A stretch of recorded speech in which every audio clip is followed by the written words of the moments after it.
P value में थोड़ी दिक्कत आ रही थी तो उसी का दो क्वेश्चन पूछना था सर। हाँ बताओ बताओ, पूछो पूछो, कोई लास्ट दिन है तो लास्ट तो बताना चाहिए ऐसे। बताओ। जी सर भेज रहे हैं आपको। भेजो भेजो।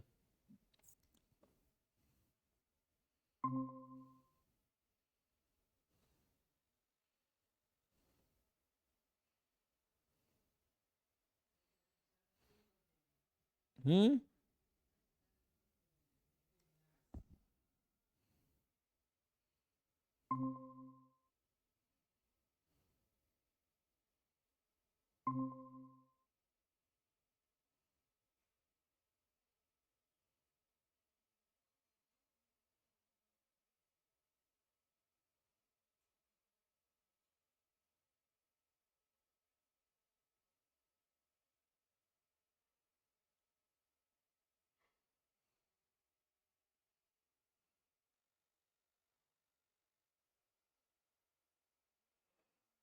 सर भेज दिया। हम्म।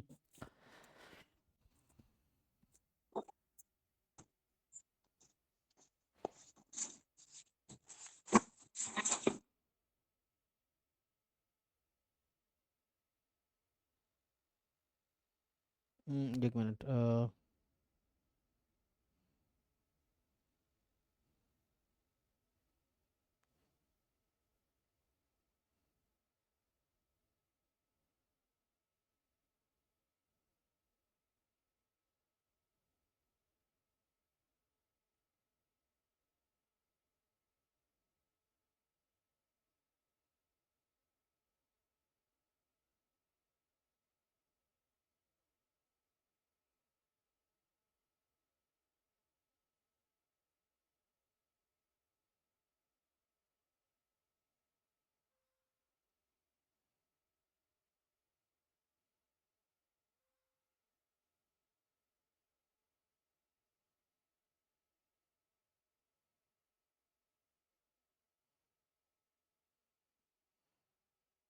ठीक है जी।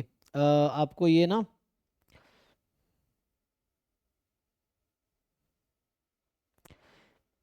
देखिए तो ये जो क्वेश्चन है 52, इसमें कह रहा है कि x1, जिनको जो डाउट है पूछ सकते हैं ना, बाकी अभी जितना पढ़ लिया ठीक है, आराम से। अब कुछ क्वेरी है तो पूछो, अब ज़्यादा पढ़ने की जरूरत नहीं, आराम करो। और ये समझो जितनी तैयारी की वो बहुत अच्छी है, इतना ही एनफ है, ठीक है ना। बाकी फिर भी कुछ बच्चों का डाउट है तो मैं बता देता हूँ, जैसे इन्होंने पी वैल्यू के कुछ क्वेश्चंस पूछे हैं कि इसमें ये बोल रहा है कि x1 x2 x3 x4 जो है ये IID है, normal theta comma sigma square, यही है। एंड बाकी ऑब्जर्व वैल्यू है, ठीक है। हमें इंफॉर्मेशन दे रखा है कि एक्स बार की जो ऑब्जर्व वैल्यू है वो 3.6 है, और 1/3 समेसन एक्स आई माइनस एक्स बार, इसकी जो, तो ये आप ध्यान से देखोगे तो आई फ्रॉम 1 to 4 है, तो ये 1/n-1, क्योंकि हमारा यहाँ पे n ना 4 है ना, सैंपल साइज 4 है, तो 1/n-xi, ये एस स्क्वायर है समझिए। तो एस स्क्वायर की ऑब्जर्व वैल्यू मुझे क्वेश्चन में दे रखी है 20.25, ठीक। अब आज पूछ रहा है for testing the null hypothesis, so H naught जो आपको दे रखा है theta is equal 0 against theta is not equal to 0, तो पूछ रहा है कि बताओ पी वैल्यू क्या होगा, है ना। P value of the likelihood ratio test equal, तो इसका पी वैल्यू क्या होगा। तो हम लोग क्या जानते हैं कि पी वैल्यू होता है probability of rejecting H naught, लेकिन कब, rejection region probability after the critical point. तो क्रिटिकल पॉइंट क्या होगा, तो पहले आपको टेस्ट स्टैटिस्टिक्स निकालना पड़ेगा। तो देखिए अब आपको ये इसका ना सीधा याद रखना है, ये 2 साइडेड क्रिटिकल रीजन, तो इसका ये आएगा मॉड एक्स बार, अगर है ना यहाँ पे ये है -0 सिग्मा/√10, ये भी होता है अगर आप ऐसे याद रखना चाहोगे।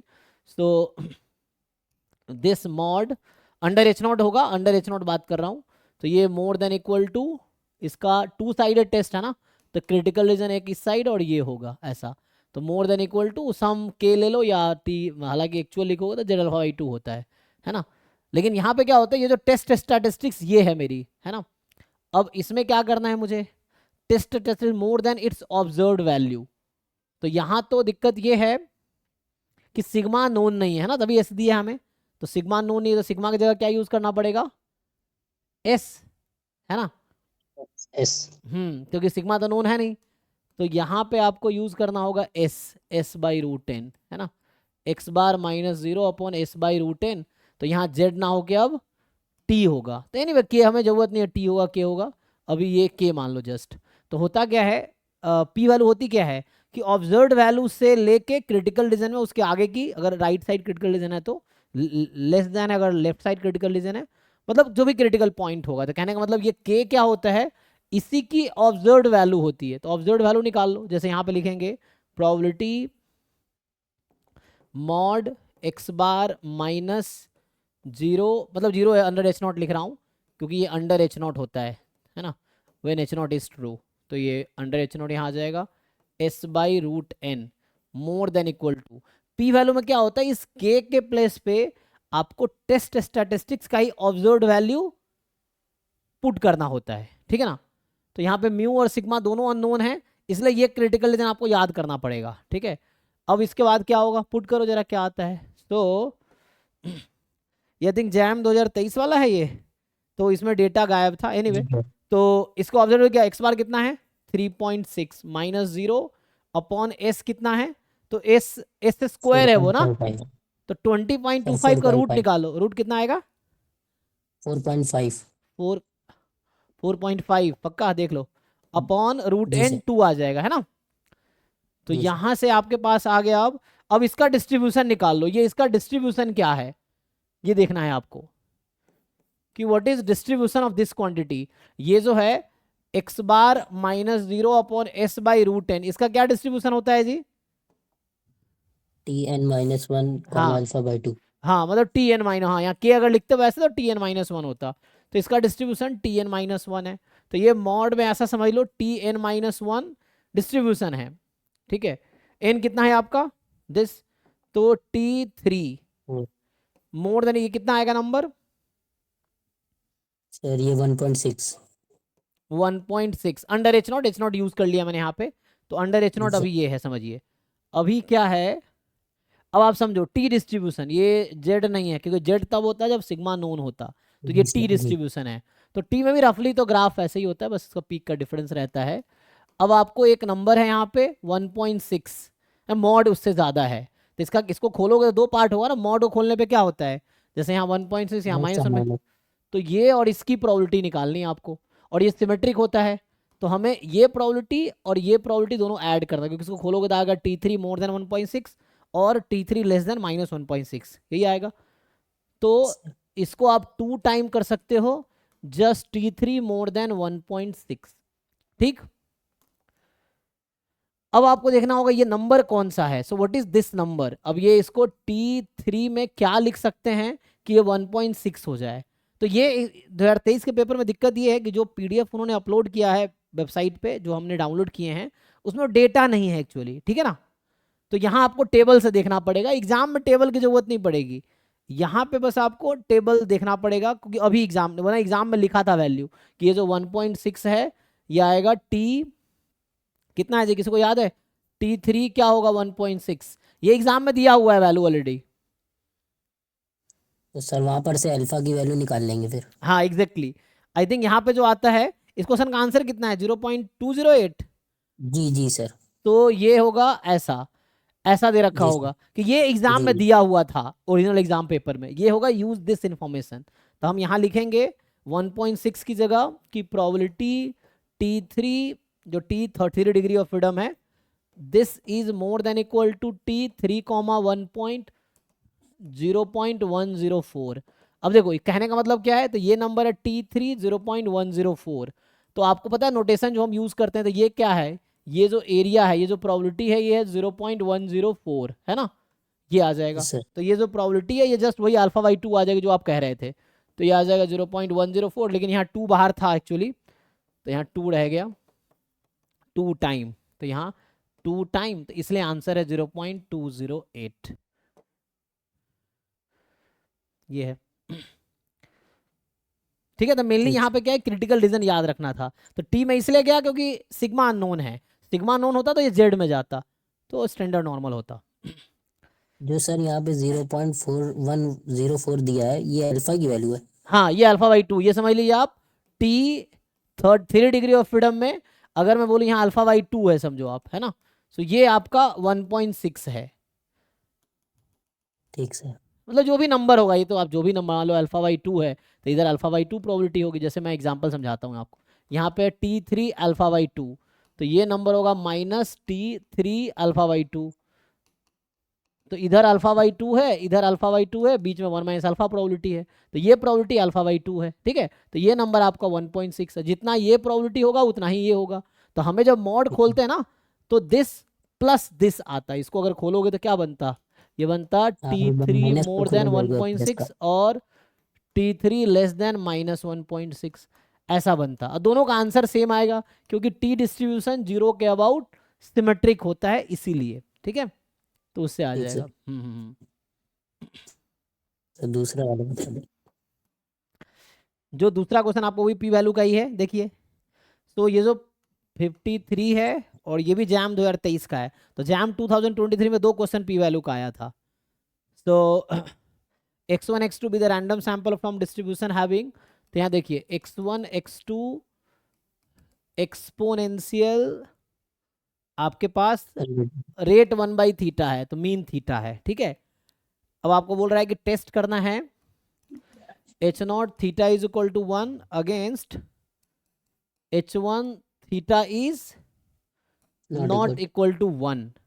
ठीक है, अब ध्यान देखो आगे क्या कह रहा है, consider a test that reject h0 for a small observed value of statistics w। ये कह रहा है small observed value of w, तो स्मॉल बोलने का मतलब है ये कहना चाह रहा है कि रिजेक्ट h0, क्वेश्चन कह रहा है small observed value of w, तो ये क्रिटिकल डिस्टेंस का less than equal to k है। ये क्वेश्चन में ही लिखा हुआ है ना, ये वैल्यू क्वेश्चन में ही लिखा है। समझिए ये कैसे, उसने कहा है स्मॉल, अगर बोलता कि large observed value of w तो होता w more than equal to k। Small बोला इसलिए w less than equal to k है। ठीक है, तो ये क्रिटिकल रीजन है इसका। अब क्रिटिकल रीजन मिल गया तो फिर से आप जानते हैं p वैल्यू क्या होता है।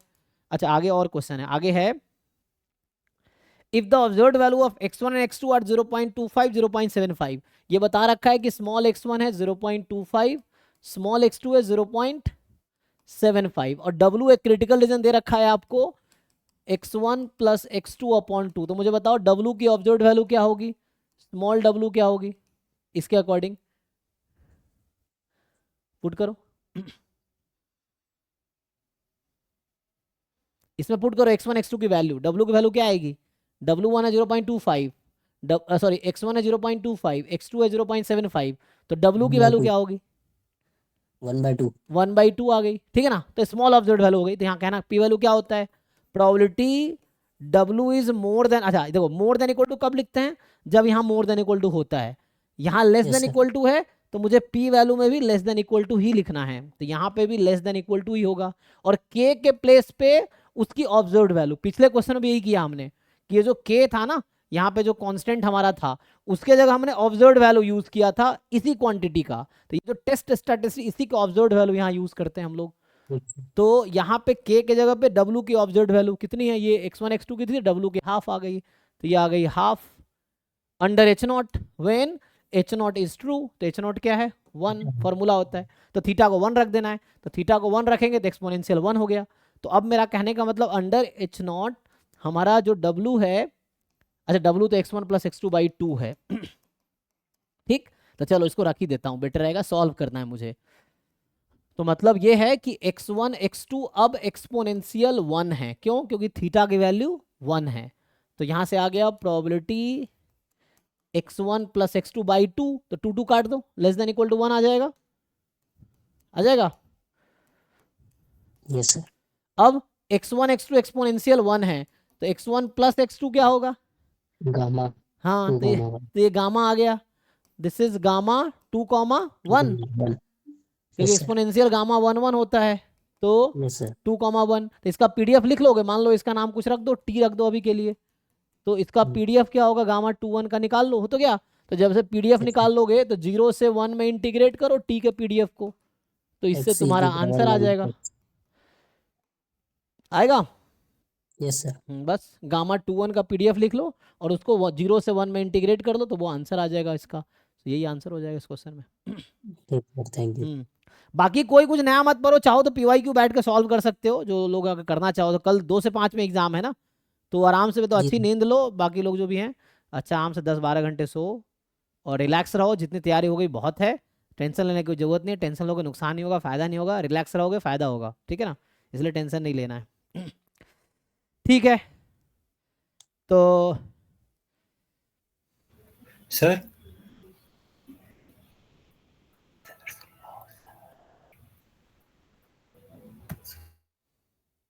एक मिनट, हाँ बोलो बोलो। हम्म, बोलिए। सर जो हमारी वो प्रोजेक्शन मैट्रिक्स होती है, उसकी हाँ क्या क्या प्रॉपर्टीज होती हैं? एक तो सिमेट्रिक होती है, एक आइडेम्पोटेंट होती है, इसके अलावा हाँ, कोई और भी होती है? अभी तो मुझे इतना ही याद है। प्रोजेक्शन मैट्रिक्स क्या था, अगर कोई वेक्टर। एक्स कोई कॉलम वेक्टर है, यही ना, हाँ सर। तो क्या होता है ये, वी इंटू। तो या वी रखना है, वी रख लो, तो वी हाँ, एक कॉलम मैं वेक्टर है। मैट्रिक्स बता रहा हूँ। हाँ, सो वी ट्रांसपोज क्या होगा, रो हो जाएगा, रो हो जाएगा। x1 x2 xn।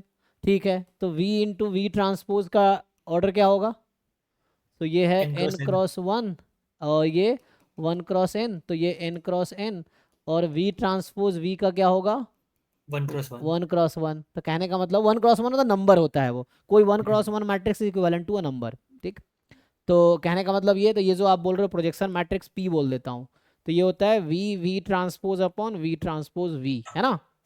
हाँ सर। तो एक तो ये होती है इसकी आइगन वैल्यू, एक आइगन वैल्यू आई थिंक 1 होती है, बाकी सब प्रोजेक्शन है ना 0 ये। और 1 होती है इसकी आइगन वैल्यू। हाँ, एक 1 है, बाकी सब आई थिंक 0 होती है, ठीक है ना, ये होगी।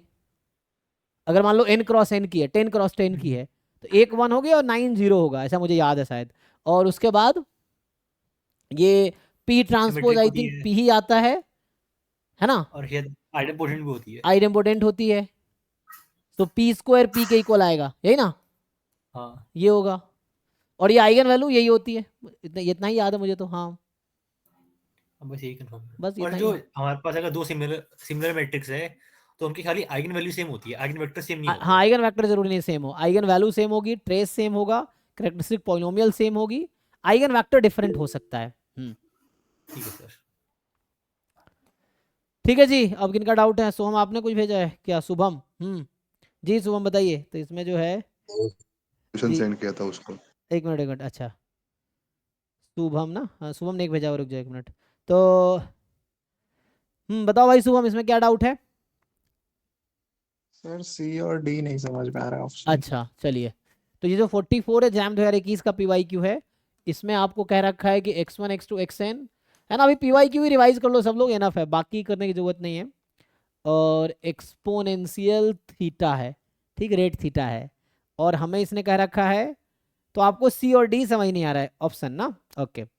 Alpha with fix number, beta with power of the, देखो तो अल्फा फिक्स है, beta power the most powerful test of size alpha. देखो तो एक टेस्ट ये है थीटा बराबर 1, और H1 आपका है थीटा बराबर 2, ठीक। तो इसमें बता रखा आपको, इस वाले टेस्ट का ना, आपको बता रखा है कि साइज अल्फा है और पावर इसका बीटा है। और बाद में आप ऑप्शन में आप देख रहे होंगे एक नया टेस्ट बना है H0 स्टार, ठीक है, और एक उसी के करस्पॉन्डिंग H1 स्टार, तो न्यू टेस्ट है। यहाँ थीटा को 2 रख दिया और यहाँ थीटा को 1 रख दिया आपका, ठीक। अब तो इसका अभी के लिए मैं मान लेता हूं, ये थ्योरम है, मैं बता रहा हूं सीधा सीधा, तो इसका अभी मैं मान लेता हूं साइज है अल्फा स्टार और इसका पावर है बीटा स्टार। ये मैंने क्लास में करके दिखाया, PYQ वीडियो देखेंगे ना उसमें 21 वाले में मैंने करके दिखाया हुआ है। तो ये इक्वल आता है 1 माइनस बीटा के, ये इक्वल आता है 1 माइनस अल्फा के, ठीक है। ये रिजल्ट में बता रहा हूं आपको। अब ठीक है ऑप्शन सर। देखिए आप, जब इसको इंटरचेंज किया हमने, तो ये रिलेशन आ गया, इस वाले टेस्ट का साइज होगा 1 minus power of previous test, इस टेस्ट का पावर होगा 1 minus size of previous test. अब देखिए समझ आया कि नहीं, चेक कीजिए। डी ऑप्शन क्या कह रहा है, हाँ सर। डी ऑप्शन यही है ना, इसका बात कर रहा है कि इसका जो साइज होगा 1 माइनस बीटा होगा, तो नहीं तो गलत है ना। ओ सॉरी, साइज साइज सही, हाँ साइज सही है, साइज यस सर हाँ सही है। साइज ट्रू है, ये सही है। और सी कह रहा है कि साइज बीटा होगा तो वो गलत है, तो सी गलत है, डी सही है। तो ये रिजल्ट आप याद रखेंगे तो हो जाएगा, ठीक है ना। एक बाकी मैंने प्रूफ भी, आप वीडियो देखेंगे तो उसमें प्रूफ भी मैंने कराए हैं, जो वीडियो अगर आप 21 का जब सॉल्यूशन डिस्कशन हो रहा था जैम बैच में, रैंकर 1 बैच में ऐप पे वीडियो होगा, तो उसमें आप देखेंगे इसको प्रूफ कराया मैंने।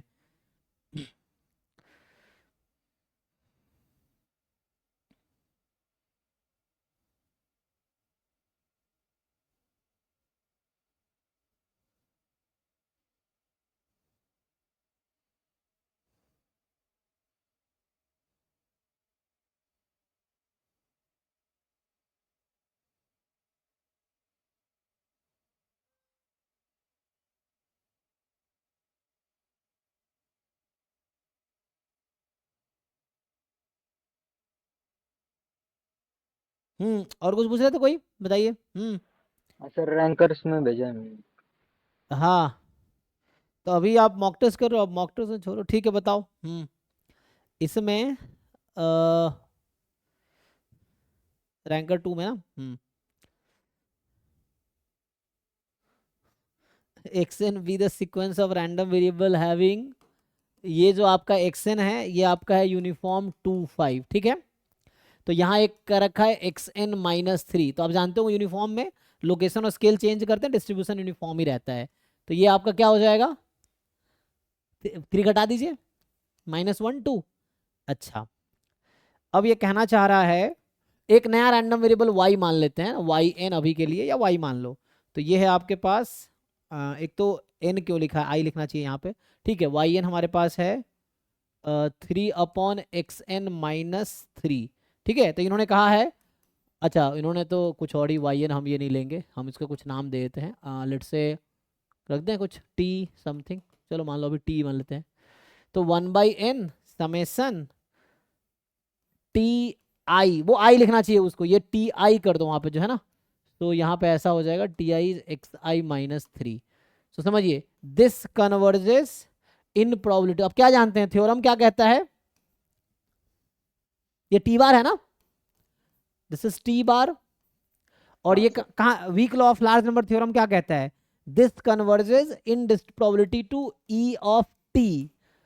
तो इसका एक्सपेक्टेशन निकाल सकते हैं क्या, ई ऑफ टी का मतलब है एक्सपेक्टेशन ऑफ 3/x-3।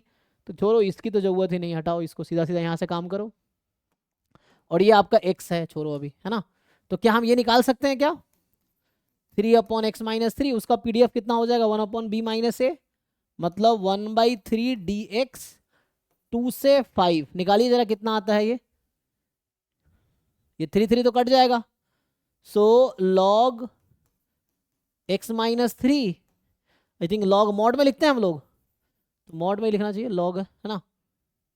तो इसको या तो ऐसा करना चाहिए था, x-3 क्या मतलब -1 से होने का, 2 से 5, क्योंकि log नेगेटिव नंबर डिफाइंड होगा ही नहीं, तो या तो ऐसा होना चाहिए log 5 माइनस log, और तो 2 - 3 -1 हो जाएगा, log 1 0 हो जाएगा फिर तो ऐसा होना चाहिए log 5 ln 5, कुछ इस तरह से आंसर होगा। देखिए log 2 होगा, हाँ, ओ सॉरी हाँ log 2 होगा ना, यहाँ log 2, यहाँ log मॉड लगा दिया मैंने, हाँ आंसर इज log 2 ln 2 जी। ln 2 कितना आएगा, तो ये जो भी डेसिमल में आएगा, इन्होंने आंसर गलत दिखा है, इसका मतलब एक तो मुझे लग रहा है x-3 क्यों किया है, क्योंकि नेगेटिव नंबर में अगर मॉड नहीं लगाता यहाँ पे मैं, तो log -1 तो नॉट डिफाइंड, नेगेटिव log तो नेगेटिव नंबर डिफाइंड नहीं, log का डोमेन तो पॉजिटिव रियल नंबर है ना, ये चीज है। एनीवे अप्रोच आपको समझ, देखो मैं हर बार ये कहता हूँ कि क्वेश्चन में आंसर इंपॉर्टेंट नहीं, आंसर याद हो, अप्रोच समझ आए कि यहाँ इस क्वेश्चन पूछने का उनका पर्पस, जिसने बनाया उसका पर्पस ये है कि आपको weak law of large number theorem पता है कि नहीं पता है। तो simple weak law of large number कहता है कि T bar will converge in probability E of T. बाकी उसने थोड़ा सा क्वेश्चन में मुझे लग रहा है थोड़ा सा गलती है, उसको ठीक कर देता, जैसे इनफेक्ट इसको कर देता 4 से 5 तो ज़्यादा अच्छा होता देन 2 से 5 लिखना, ठीक है सर। हाँ सर जैसे अगर कंसिस्टेंट एस्टिमेटर निकालने को पूछा है तो हाँ। सबसे पहले सर ये अप्रोच में सर ये देख सकते हैं क्या कि चारों ऑप्शन में अगर कोई एमएलई मिल जाए, अगर एमएलई मिल गया तो कंफर्म हो जाएगा। जी एमएलई इज अगर कंसिस्टेंट, एमएलई नहीं मिलता है तो फिर चारों को चेक करना पड़ेगा बारी बारी। हाँ एमएलई मिल जाए तो हो जाए, नहीं तो मीन थीटा के इक्वल आ जाए, वेरिएंस 0 आ जाए, तो एक वो तरीका हो गया। और नहीं तो तीसरा वही कन्वर्जेंस इन प्रोबेबिलिटी चेक कर ले हम कि कौन सा ऑप्शन कन्वर्ज करेगी in probability to that parameter. तो weak law of large number भी लगा सकते हैं। तो एमएलई वाला भी अप्रोच है, वो थ्योरम वाला भी है कि मीन थीटा हो, वेरिएंस 0 हो, या तीसरा अप्रोच है आपका weak law of large number, है ना। सो ये जो डाउट अभी लब्बा 2 में भेजा था ना, 1 मिनट रुको। हाँ आज किस में भेजा था मैंने, रैंकर में भेजा था। एक मिनट, इसमें रैंकर में किसने पूछा था ना।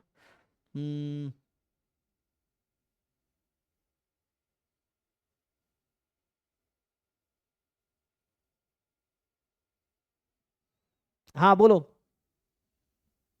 कोई पूछ रहे थे कुछ। हाँ बोलो ऐसे कि लाइक्लीहुड फंक्शन हम निकालते हैं, मान लीजिए भी ईएमएफ दिया हुआ है, जब ब्रेक करके मान लीजिए x इक्वल टू 0 पे कुछ x के टर्म में दिया हुआ है, x इक्वल टू 1 पे कुछ x के टर्म में दिया हुआ है, तो हम लाइक्लीहुड फंक्शन ऐसे जनरली पीडीएफ को मतलब प्रोडक्ट कर देते हैं ना। हाँ मतलब पीएमएफ डिस्क्रीट है तो पीएमएफ का प्रोडक्ट हो जाएगा। अच्छा पीडीएफ उसमें जो पॉइंट वाइज ऐड करके उसके बाद प्रोडक्ट करेंगे कि मतलब अलग अलग ही सारा प्रोडक्ट कर देंगे। अगर ऑब्जर्व्ड वैल्यू दे रखा है तो अलग अलग हो, जैसे डिस्क्रीट में जो लाइक्लीहुड फंक्शन होता है x1 is equal to small x1, x2 is equal to small x2, उस तरह क्वेश्चन जैम में नहीं आया जो आप पूछ रहे हो ना। शायद कई बार ऐसा रहता है कि हमें एक पीएमएफ दे रखा है अलग अलग पॉइंट पे, तो वैसा आया नहीं है, उसमें थोड़ा दिक्कत है। उस तरह क्वेश्चन जैम में हालांकि आया नहीं है और लगता नहीं आना चाहिए, क्योंकि वो थोड़े अलग है कि उसमें ये होता है कि एमएलई निकालना, मैं समझ रहा हूँ। उस तरह क्वेश्चन मुझे भी थोड़ा प्रॉब्लम है, तो वैसा क्वेश्चन आया नहीं है तो अभी इग्नोर कर सकते हो। अभी लास्ट टाइम एंड में उतना वो करने की जरूरत नहीं है ना।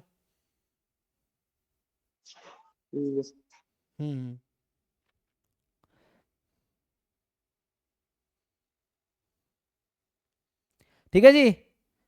सो बाकी टेंशन लेने की जरूरत नहीं है ना। मैं कह रहा हूँ खुद पे भरोसा रख के एग्जाम दो, आराम से रेस्ट करो और चिल करो, अभी टेंशन नहीं लेना है, ठीक है। बाकी और कुछ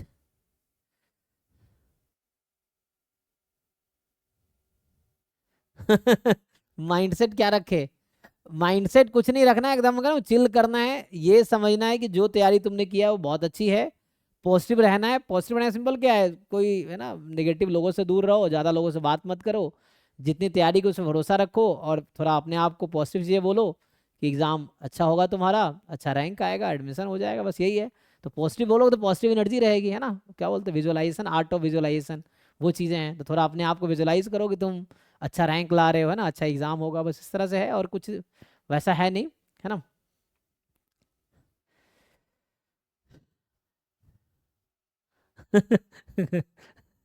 अब देखो पूरे साल जितनी तैयारी की हो उसका रिजल्ट कल उसको अच्छे से तुम्हें प्रेजेंट करना है, क्योंकि एग्जाम में क्या पूरी साल जो हम पढ़े हैं उसको सही से यूज करना है। सही से यूज किए तो रिजल्ट जो आएगा वो एग्जाम के 3 घंटे आप कैसा स्पेंड कर रहे हो, कितना अच्छा परफॉर्म कर रहे हो, उसका रिजल्ट आएगा। पूरे साल बहुत कुछ पढ़े हो, अगर वहां पर ठीक से नहीं अप्लाई कर पाएंगे तो फिर रिजल्ट खराब आएगा। तो ये समझना है कि हमें उस 3 घंटे को अच्छा स्पेंड करना है। उसके लिए एग्जाम में अपनी स्ट्रैटेजी जो आपने बनाई होगी वो फॉलो करो। जैसे पहले एमसीक्यू पूरा कर लो, फिर एनएटी कर लो, फिर एमएसक्यू करो, सारे क्वेश्चन जरूर देखो, ऐसा ना हो कोई क्वेश्चन छूट जाए, देख ही ना पाए। जैसे शुरू में करते जा रहे ऐसा ना 40-50 तक पहुंचे और एग्जाम में टाइम खत्म हो गया।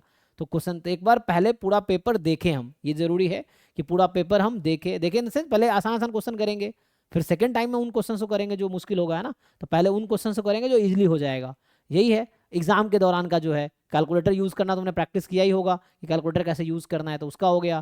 पैड आपको मिलेगा, अनलिमिटेड पैड मिलता है, उसमें लिखने के लिए एक भर गया जमा कर दो, दूसरा देंगे वो इन्विजिलेटर जो होंगे, तो उसका कोई रिस्ट्रिक्शन नहीं है। पैड का पेन अपना लेके जाना, 2-3 पेन लेके जाना कि ऐसा ना खत्म हो जाए फिर मांगना पड़े किसी से। तो 2-3 पेन रख लो, अपना आधार कार्ड प्रिंट करा लिया होगा, एडमिट कार्ड, है ना, ये कलर प्रिंट कार्ड बोला हुआ एडमिट कार्ड वो ले लो, फोटो आइडेंटिटी कार्ड बोला हुआ था जो तुमने अपलोड किया होगा जब फॉर्म भर रहे थे, आइडेंटिटी कार्ड में भी सबने आधार कार्ड ही किया होगा मोस्टली, तो आधार कार्ड लेके जाओ अपना, फोटो उसमें क्लियर दिखता हो तो जो भी है वो, क्योंकि फोटो आइडेंटिटी कार्ड इसलिए बोला हुआ है कि फोटो उसमें विजिबल हो।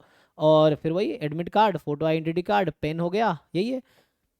आई थिंक घड़ी की ज़रूरत नहीं पड़ेगी और डिजिटल वॉच अलाउड भी नहीं होता है, कि जनरली है ना, तो तुम्हें नॉर्मल वॉच शायद अलाउ हो, डिजिटल वॉच अलाउड होगा नहीं, कोई सा भी वॉच अलाउड नहीं है। कोई वॉच अलाउड नहीं, उसमें लिखा होगा हाँ। तो वॉच अलाउड है ही नहीं, क्योंकि स्क्रीन पर ऑलरेडी टाइम चल रहा होता है कि 180 से, जैसे हमारा मॉक टेस्ट में है टाइम जैसे चल रहा है, तो वो चल रहा होता है, उसमें टाइम की जरूरत है, आपको पता चल जाएगा कितना है, तो वॉच की जरूरत है ही नहीं उसमें फिर तो वॉच अलाउड है ही नहीं, तो लेके नहीं जाना है। फ़ोन तुम्हें अलाउड होगा, लेके नहीं जाना है, या लेके जाओगे साथ में कोई जाता है तो वो कई बार सेंटर पे रखने का ऑप्शन रहता है, कई बार नहीं रहता है, तो तुम्हें उसके अकॉर्डिंग जाना पड़ेगा, ठीक है ना। बैग लेके जा सकते हो, फिर बैग बाहर रखने का वो लोग ऑप्शन देते हैं, बाहर रख दो, अपना एग्जाम दे के आओ, फिर लेके आओ, बहुत सारे एस्पिरेंट आते हैं, वैसा है। लेकिन देख लो जितना कम सामान लेके जाओगे उतना सही रहेगा, है ना।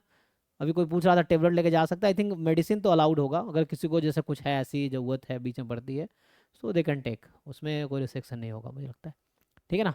बाकी अब रेस्ट करो और पॉजिटिव अफर्मेशन करो, नेगेटिव सोचने की जरूरत नहीं, ज़्यादा लोगों से बात करने की जरूरत नहीं, डिस्कशन बंद करो, ग्रुप में ना देखो, क्या डिस्कशन मत करो, मैं ग्रुप या तो ऑफ कर देता हूँ उसमें चैट, है ना, क्योंकि उसमें डिस्कशन करने का अब कोई मतलब नहीं है, क्योंकि उससे क्या बहुत सारे बच्चे डिप्रेस हो जाएंगे, जो सोचेंगे अरे ये भी नहीं आ रहा, ये भी नहीं आ रहा, फिर उससे दिक्कत हो जाएगा।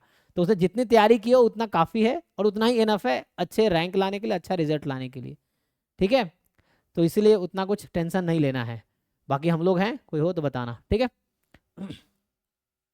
हाँ बस पानी की बोतल अच्छा अलाउड फील होती है करो, हाँ अंदर, पानी की बोतल अलाउड होती है अंदर। हाँ, पानी की बोतल अलाउड होगा, है ना। वही करो, अच्छा फील करो, विजुअलाइज करो, तुम ये सोचो कि तुम्हारा एग्जाम अच्छा हो रहा है, अच्छा रैंक आ रहा है, आईआईटी बॉम्बे में एडमिशन हो, जहाँ भी एडमिशन चाहिए तुम्हें आईआईटी में एडमिशन हो जाएगा, बस यही है। अच्छा विजुअलाइज करोगे तो अच्छी एनर्जी आती है ना, ये है। तो वो होता है बहुत, मैं खुद अपने आप बोलता रहा हूँ तो मैं मतलब मैं बहुत लाइफ में अच्छा करूंगा, मैं तो खुद को बोलता रहता हूँ कई बार अंदर से ऐसे ही, तो ऐसा होता है, उससे एक एनर्जी आती है, उससे कॉन्फिडेंस आता है, तो ऐसा होना चाहिए। जैसे मैंने बहुत पहले सुना था कि जो मोहम्मद अली थे, जो फाइटर थे, तो अक्सर वो मतलब फाइट से पहले वो अपने आप को बताते थे कि I am great, I am great, I am champion, I am great. मतलब ये बुक मैंने पढ़ा है, जो यू कैन विन जो बुक है शिव खेरा की, तो वो बुक मैं पढ़ रहा था, उसमें बता रखा उन्होंने कि जब भी वो अपने आप को, जो मोहम्मद अली है वो बहुत बड़े फाइटर शायद, मतलब वो बॉक्सिंग होते थे वो करते थे उस समय, तो वो खुद को बताते थे हमेशा, मतलब बोल के कि I am great and I am champion. उससे क्या होता है कि अंदर से तुम्हें एनर्जी आती है, तो अपने बारे में खुद को अच्छा बोलोगे तो तुम्हारे अंदर एक पॉजिटिव एनर्जी रहेगी। और हमेशा पूरी लाइफ में, सिर्फ एग्जाम में नहीं, पूरी लाइफ में, कि अपने बारे में खुद को अच्छा बताओ, है ना। कई बार सेल्फ टॉक कर रहे होते हैं हम, तो सेल्फ टॉक में हमेशा अपने बारे में अच्छा ही बोलो, बुरा बोलोगे तो बुरा हो जाएगा। तो अगर तुम कम भी हो और अच्छा बोल रहे हो तो अच्छा हो जाओगे, है ना, ये चीज़ें हैं। तो इसलिए पॉजिटिव, खुद को भी अच्छा बोलो और सामने वालों को भी अच्छा बोलो, है ना। अक्सर लोग ऐसे होते हैं मतलब दूसरे को बुराई करते हैं, तो उसमें थोड़ा कम पढ़ो, मतलब लाइफ में ये सब थोड़ी सी लाइफ वाली चीज़ें हैं कि अपने बारे में भी अच्छा बोलो, दूसरे के बारे में अच्छा बोलो, उसका भी अच्छा होगा, तुम्हारा भी अच्छा होगा, सबका भला होगा, है ना। ये सब चीज़ें हैं और कुछ नहीं है। बाकी ऑल दी बेस्ट, अच्छा करोगे, इस बिलीव के साथ एग्जाम दो, ठीक है। Thank you sir. जी जी थैंक यू, हाँ थैंक यू सर। जी, all the best and be positive, thank you.